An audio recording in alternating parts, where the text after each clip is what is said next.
ராஜா sir, நீங்க சொல்லுங்க. சிறுபான்மையின மக்களுக்கு உண்மையிலே ஒரு பாதுகாப்பு அரணா இருக்கிறது யார்? ஏன்னா இப்ப முருகையன் சார் பேசும்போது சொல்றாரு, இங்க பாஜக இருக்கிறதுனால, பாஜக கூட கூட்டணி அமைச்சிருக்கிறதுனால அதிமுகவுக்கு வந்து சிறுபான்மை மக்கள் வந்து வாக்களிக்க மாட்டாங்க அப்படிங்கிற மாதிரி சொல்றாரு. எப்பவுமே திமுக தான் ஒரு பாதுகாப்பு அரணா இருக்கு அப்படிங்கிறதையும் சொல்றாரு. நீங்க எப்படி பாக்குறீங்க சார்? முதலாவது இந்த அரங்கத்தில் எனக்கு ஒரு வாய்ப்பு கொடுத்ததுக்கு நன்றி கூறி நான் முதலாவது நம்முடைய இஸ்லாமிய சொந்தங்களுக்கு இந்த நாள் ரம்ஜான் வாழ்த்துக்களை தெரிவிக்கிறேன்.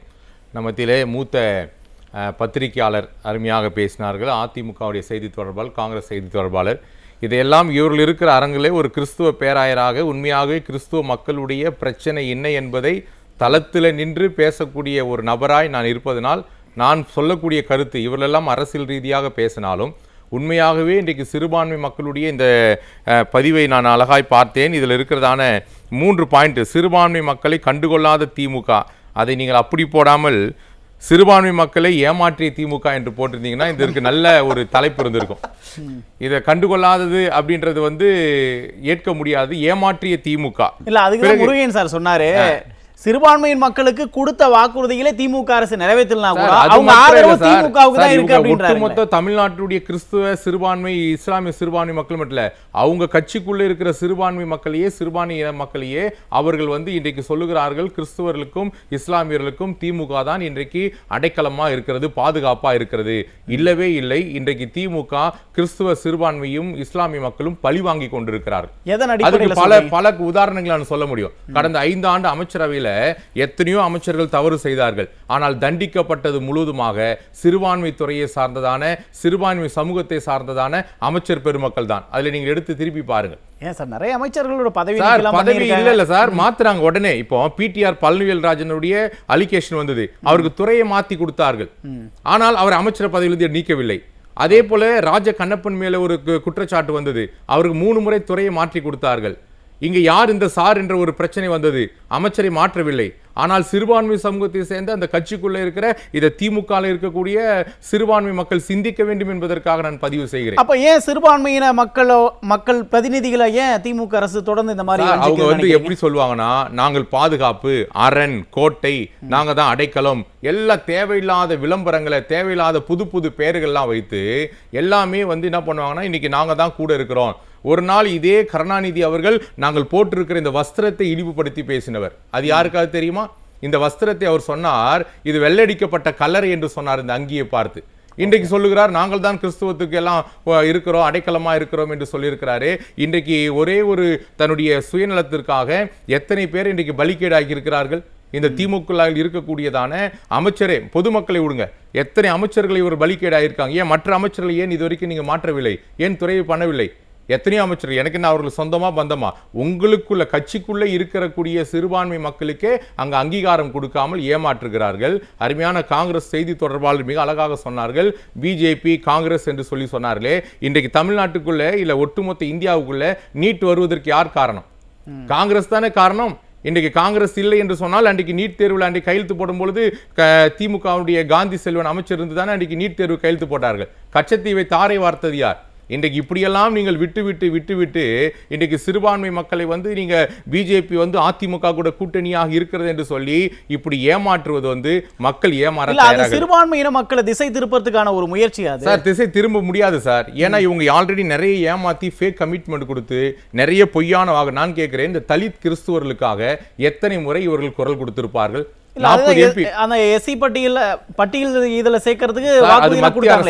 வழக்கு தொடர்ந்தது ஜெயலலிதா அம்மையார் அவர்கள் வழக்கு தொடர்ந்தார்கள். ஆனால் ஜெயலலிதா அம்மையுடைய வழக்கு இன்னைக்கும் நீதியரசர் பாலகிருஷ்ணருடைய பெஞ்ச்ல இன்னும் பெண்டிங்ல இருக்கிறது. இந்த 40 எம்பி இருக்கிறார்களே, இவர்கள் என்னைக்காவது என்று பாராளுமன்றத்தில் இருக்கிற காந்தி சிலையில் ஒரு போராட்டத்தை பண்ணியிருப்பார்களா? அது வேண்டாம் சார். இவங்க சிறுபான்மை சமூகத்திற்கு முக்கியத்துவம் கொடுத்ததுக்கு ஒரே ஒரு ஆதாரம், 2024 பாராளுமன்ற தேர்தலில் 22 காங்கிரஸ்ல திமுக மாத்திரம் 22 கேண்டிடேட் இருக்கிறாங்க. இந்த 22 கேண்டிடேட்ல எத்தனை கிறிஸ்துவர்களுக்கு வாய்ப்பு கொடுத்தார்கள்? ஒரு கிறிஸ்துவர் இல்லையே. அப்ப எப்படி இவங்க சிறுபான்மை மக்களுக்கு 40ல மீதி 18 ஷேரிங் கொடுத்துட்டாங்க, 22 இவங்க வைத்து இருக்கிறார்களே. இந்த 22ல எத்தனை கிறிஸ்துவர்களுக்கு இவர்கள் கொடுத்தார்கள்? இல்ல, சிறுபான்மையின மக்களுக்கு கொடுத்த வாக்குறுதியும் நிறைவேற்ற மாட்டேங்கிறாங்க, இல்ல உரிய அங்கீகாரமும் கொடுக்க மாட்டேங்கிறாங்க அப்படின்னா இப்ப கோவிந்தராஜன் சார் சொன்ன மாதிரி வெறும் ஓட்டுக்காக மட்டும் தான் சிறுபான்மையின மக்களை திமுக அரசு ஏமாற்றி பயன்படுத்துதா? விளம்பரம் பண்ணி அங்கே போனால் பிஜேபி இருக்கிறார்கள் பூச்சாண்டி காட்டி அங்கே போனால் உங்களை பிடித்துக் கொள்வார்கள், மாட்டிக்கொள்வார்கள், உத்தரப்பிரதேசத்தை பார், ஹரியானாவை பார், பீகாரை பார், ஒரிசாவை பார் என்று தமிழ்நாட்டில் அப்படிப்பட்ட நிலைமைக்கு ஒரு நாளும் புரட்சி தமிழர் எடப்பாடியார் அவர்கள் அதை இடம் கொடுக்கவே மாட்டார். அப்படிப்பட்ட அநீதி இழைக்கக்கூடிய சிறுபான்மை மக்களுக்கு பலமுறை சொல்லுகிறார், இது தேர்தலுக்கான கூட்டணியை தவிர இது ஒரு நாளும் கொள்கைக்கான கூட்டணி கிடையாது. இது தேர்தலில் ஒரே எதிரியாகிய திமுகவை வீழ்த்துவதற்கு இந்த கூட்டணி அமைத்திருக்கிறார்கள். இன்றைக்கு சிறுபான்மை துறை ஒன்று இருக்கிறது, சிறுபான்மை வாரியம் இருக்கிறது, சிறுபான்மையுடைய ஆணையம் இருக்கிறது, நலவாரியங்கள் இருக்கிறது.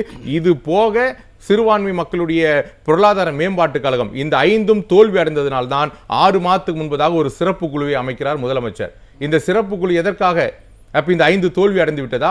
பொருளாதாரத்து மேம்பாட்டு கழகத்திற்கு எவ்வளவு நிதி வந்தது? எத்தனை நிதியை நீங்கள் சிறுபான்மை கிறிஸ்துவ கல்வி நிறுவனங்களுக்கோ அல்லது முஸ்லீம்களுக்கோ நீங்கள் கொடுத்திருக்கிறீர்கள்? அந்த கல்வி இன்றைக்கு உங்கள் வெள்ளை அறிக்கை தாக்கல் செய்ய முடியுமா?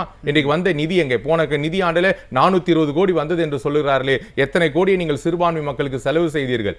சிறுபான்மையை நீங்கள் உங்களோடு வைத்துக் கொண்டு எப்படியாவது கொள்கை என்று அவருடைய உரிமைகளை பறித்து ரத்தத்தை உரிந்து இன்றைக்கு நீங்களும் உங்கள் குடும்பமும் இன்றைக்கு உங்களை சார்ந்தவர்களும் அமைச்சருடைய பிள்ளைகள் தான் இன்றைக்கு ஆட்சி செய்ய வேண்டும், அவர்களுக்கு தான் பங்கு கொடுக்க வேண்டும் என்று சொல்லி சிறுபான்மை மக்களை இன்றைக்கு ஏமாற்றி கொண்டிருக்கிறீர்களே தவிர சிறுபான்மை மக்களுக்காக எருசலேம் மானியமாக இருக்கட்டும், இன்றைக்கு கிறிஸ்துமஸ் விழாவாக இருக்கட்டும், அல்லது நோன்பு கஞ்சிக்கு அரிசியாக இருக்கட்டும், இன்றைக்கு எங்கே போனாலும் சிறுபான்மை மக்கள் 5 ஆண்டு ஆட்சியில் இல்லை என்று சொன்னாலும் இன்றைக்கு தமிழகம் முழுவதுமாக சிறுபான்மை மக்கள் நடத்தக்கூடிய கிறிஸ்துமஸ் விழாக்களிலே இன்றைக்கு இருக்கக்கூடிய அதிமுகவுடைய முன்னாள் அமைச்சர்களையும் அதிமுகவுடைய நபர்களை ஏன் அழைக்கிறார்கள் என்றால், அதிமுக ஆட்சியில் இருந்தாலும் இல்லை என்று சொன்னாலும் சிறுபான்மை மக்களுக்காக உதாரணமாக ஆவடியிலே இன்றைக்கு முன்னாள் அமைச்சர் அப்துல் ரஹீம் இருக்கிறார் என்றால் அவருக்கு எப்படிப்பட்ட சூழ்நிலையிலும் இன்றைக்கு எல்லா மக்களும் அவரை ஆதரிக்கிறார்கள். இல்ல, அதுதான் நான் கேட்கிறேன். இப்போ சிறுபான்மையின மக்கள் திமுகவை நம்ப மாட்டாங்க, திமுகவுக்கு வாக்களிக்க மாட்டாங்க.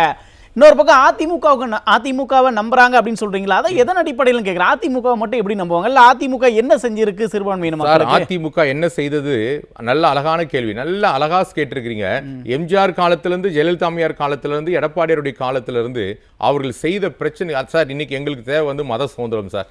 ஒரு மனிதன் மதத்தை சுதந்திரமாக செயல்படுத்த வேண்டும். திமுக தேர்தல் வாக்குறுதி 492. நாங்கள் ஆட்சி அமைந்த பிறகு அவர்களுடைய சொந்த இடங்களிலே, பட்டா இடங்களிலே தேவாலயம் கட்டுவதற்கு அனுமதி வழங்குவோம் என்று சொல்லி ஒரு தேர்தல் வாக்குறுதி கொடுத்தார்கள். அந்த தேர்தல் வாக்குறுதி இதுவரைக்கும் நிறைவேற்றவில்லை. போன மாதத்தில் ஒரு ஃபேக்கான ஒரு ஜிஓவை கொடுத்தார்கள். அந்த ஜிஓ எஸ்ஓபி என்று சொல்லக்கூடிய ஒரு ஜிஓவை கொண்டு வந்து கொடுத்தார்கள். அந்த ஜிஓ என்ன ஆச்சுன்னா, அடுத்த ஒரு வாரத்தில் மதுரையில் நீதியரசர் ஒரு அதுக்காக ஸ்டே கொடுத்துட்டாங்க. அது நின்று விட்டது. இப்போ சிறுபான்மை மக்களுக்காக இவர்கள் கொண்டு வந்த திட்டங்கள் எல்லாமே ஃபெயிலியராக போய்விட்டது. கடைசி 6 மாதத்தில் நாங்கள் இதை செய்வோம், அதை செய்வோம், இப்படி கொண்டு வருவோம், அப்படி கொண்டு வருவோம் என்று சொல்லி போன 2021 இதே அதிமுக பிஜேபி கூட்டணி தான் இருந்தது. அன்றைக்கு சிறுபான்மை மக்கள் அதிகமாக இருக்கக்கூடிய இடங்களிலே நான் மீண்டும் பதிவு செய்கிறேன், சிறுபான்மை மக்கள் அதிகமாக இருக்கக்கூடிய திருநெல்வேலியாக இருக்கட்டும், நாகர்கோயிலாக இருக்கட்டும், கன்னியாகுமரியாக இருக்கட்டும், பல இடங்களிலே அன்றைக்கு அண்ணா திராவிட முன்னேற்ற கழகத்தின் கூட்டணி கட்சி வேட்பாளர்கள் தான் வெற்றி பெற்றார்களே தவிர அன்றைக்கு திமுக வெற்றி பெறவில்லை என்பதை இந்த அரங்கத்தில் ஆணித்தரமாய் பதிவு செய்கிறேன். புரியுது சார். இப்ப மக்கள் ஓட்டு போடும்போது திமுக அரசு என்ன செஞ்சது சிறுபான்மையின மக்களுக்கு, அதிமுக என்ன செஞ்சது அப்படின்னு ஒப்பிட்டு பார்த்து தானே போடுவாங்க. மீண்டும் இப்ப காங்கிரஸ் செய்தி தொடர்பாளர் என்ன சொல்றாங்க, எங்களுக்கு திமுகவுக்கு தான் ஓட்டு போடுவாங்க அப்படின்னு ஒரு ஆணித்தனமா சொல்றாங்க. அது எந்த அடிப்படையில் சொல்றாங்க கேக்குறேன். இப்போ போன ஆண்டுல 2க்கு எத்தனை சார் வித்தியாசம்? ஓட்டு வித்தியாசம் 3%. 3%. குறைஞ்சது அதிமுக 34 இடங்களில் 1000 ஓட்டு வித்தியாசம் தோத்துருக்காங்க சார். 1000 ஓட்டு வித்தியாசம் தோத்துருக்காங்க. இதே நம்முடைய துரைமுருகன் சார் ஒரு பெரிய பொதுச் செயலாளர் 700 சில்லற ஓட்டுல தான் சார் ஜெயிச்சிருக்காரு. அப்ப அங்க சிறுபான்மை மக்கள் இருந்தா இன்னைக்கு திமுக தவிர்க்க முடியாத ஒரு பெரிய சக்தியா இருக்கக்கூடிய ஒரு 50,000 ஓட்டுல ஜெயிச்சிருக்கணுமா இல்லையா? அப்ப அங்க இருக்கக்கூடிய காட்பாடியில் இருக்கக்கூடிய சிறுபான்மை மக்கள் அவரை ஏற்றுக்கொள்ளவில்லை என்பது தானே. இன்றைக்கு ஏன் நம்முடைய மக்கள் நீதி மையத்தினுடைய கமலஹாசன் சார் எதற்காக அங்க போயிட்டு வானதி சீனிவாசன் தோத்துட்டு வர்றாரு? அங்க சிறுபான்மை மக்கள் இருந்தா ஒரு எவ்வளவு பெரிய நடிகர், அவரு ஓட்டு போட்டு ஜெயிக்க வைத்திருக்கலாமே. ஏன் கோயம்புத்தூர்ல 11 தொகுதியில ஒரு தொகுதி கூட கோயம்புத்தூர்ல கிறிஸ்தவர்களே இல்லையா? கோயம்புத்தூர்ல எவ்வளவு கிறிஸ்தவங்க இருக்காங்க? கிறிஸ்தவங்க ஓட்டு போட்டிருந்தாங்கன்னா அங்க கோயம்புத்தூர்ல 11 சீட்ல ஒரு சீட்டு திமுக வாங்கி இருக்கலாம்ல. ஏன் கோயம்புத்தூர்ல வாங்க முடியல? சேலத்துல 10 தொகுதியில ஒரே ஒரு தொகுதி வாங்கினாங்க, ஏன் 9 தொகுதியில வாங்க முடியல? இப்படி பல வரலாறு இருக்கு சார். இதெல்லாம் எப்படின்னா ஏமாத்தி கொண்டு அப்படி இப்படின்னு இல்ல. இன்றைக்கு தெளிவாக மக்கள் இருக்கிறார்கள். நிச்சயமாக 2026 அண்ணன் எடப்பாடியார் ஆட்சி வர வேண்டும் என்று சொல்லி இதற்காக ஒட்டுமொத்தமாக எல்லா கிறிஸ்துவர்களுமே இன்றைக்கு தயாராகிவிட்டார். பேசுவோம் சார். முதற்கட்ட கருத்தை எடுத்துக்க தொடர்ந்து பேசுவோம். சார் சொல்றாரு இப்ப வந்து திமுக இவ்வளவு தோல் கொடுக்கிறாரு, முட்டு கொடுக்கிறாரு, ரொம்ப நல்லது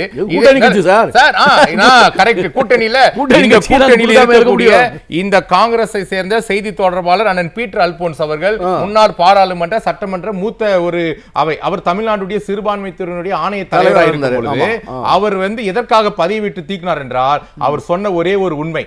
அவர் என்ன தெரியுமா பதிவு பண்ணார்? அவருடைய ஆணைய தலைவராக இருக்கும்போது என்னை போல பல பேராயர்கள் போய் அவரை சந்திக்கிறோம், ஐயா எங்க சிறுபான்மை மக்களுடைய எவ்வளவு பிரச்சனைகள் இருக்கிறது, இந்த பிரச்சனைகள் எல்லாம் எங்களுக்கு நீங்கள் உடனடியாக தீர்க்க வேண்டும், முதலமைச்சர் இடத்துல கொண்டு போங்கள் என்று சொல்லும் பொழுது அன்னைக்கு அண்ணன் பீட்டர் அவர்கள் சொன்ன பதிவு இன்றைக்கு எல்லா இடங்களும் வைரலாய் பதிவு இருக்குது, ஆதாரங்கள் இருக்கிறது. அவர் சொன்னார், உங்களுடைய பிரச்சனை எதை எடுத்துட்டு போய் நீங்கள் முதலமைச்சருடைய தனிப்பிரிவிலோ முதலமைச்சர் செக்ரட்டரி கிட்ட யாருக்கிட்ட கொடுத்தாலும் உங்க பிரச்சனைகள் எடுபடாது. ஏன் என்று சொன்னால் இன்றைக்கு முதலமைச்சரை சுற்றி இருக்கக்கூடிய 50% RSS செக்ரட்டரி ஆகியால் தயவு செய்து நீங்கள் போகாதீர்கள் என்று சொன்னார். அன்றைக்கு அவருடைய பதவியை தூக்கி எறிந்தார்கள். அப்ப நீங்க அன்னைக்கு கூட்டணியில் இருந்தீங்கல, உங்க கூட்டணியில் இருக்கிறவங்க உங்களுக்கு தூக்கி எறிஞ்சாங்க. அவருடைய பதவி காலம் இவ்வளவு வருஷம்னு இருக்கு, அந்த காலம் முடிந்துதான் அடுத்த ரெடியில் கொடுக்க முடியாது. இன்னைக்கு முதல்வர் சார் அவர் டம்மி, அவர் பேசவே கூடாது. நாங்களே பதவி விட்டோம். திமுகவுக்கு ரொம்ப உடன்பாடா இருக்கக்கூடிய ஒரு பீட்டர்னு சொல்லி நாங்களே பேசுறது உண்டு.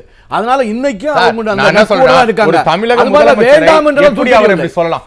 அவர் உண்மையா இருக்க போய் தானே சொல்லியிருக்கிறார். அவர் சிறுபான்மை சமூகத்தை சேர்ந்தவர். அவர் சொல்லுகிறார் தமிழக முதலமைச்சர் சுத்தி இருக்கக்கூடிய RSS 50% RSS செக்ரட்டரி இருக்கான்னு சொல்லி ஒரு முன்னாள் ஒரு எம்பியும் எம்எல்ஏ கூட ஒரு மூத்த காங்கிரஸ் தலைவர் பதிவு பண்றார்.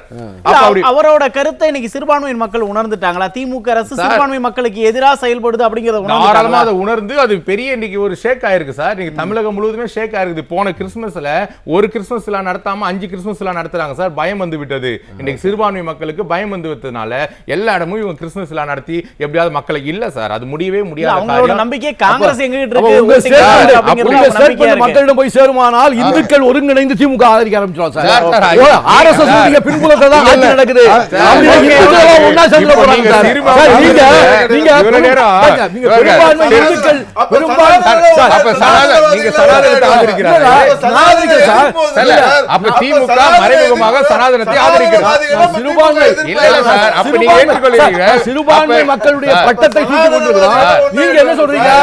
RSS உடைய பின்புலத்தோடு ஆட்சி நடக்குது. யார் உங்க தலைவர் சொன்னார்? சிறுபான்மை மக்கள் உங்க கட்சியில சொல்றாங்க சார். தொடர்பாளர் சொன்னார் சார். அதிமுகவும் பாஜகவும் சொல்லல. உங்க ஆதாரம் இப்போ நன்றி. சார் எனக்கு நன்றி.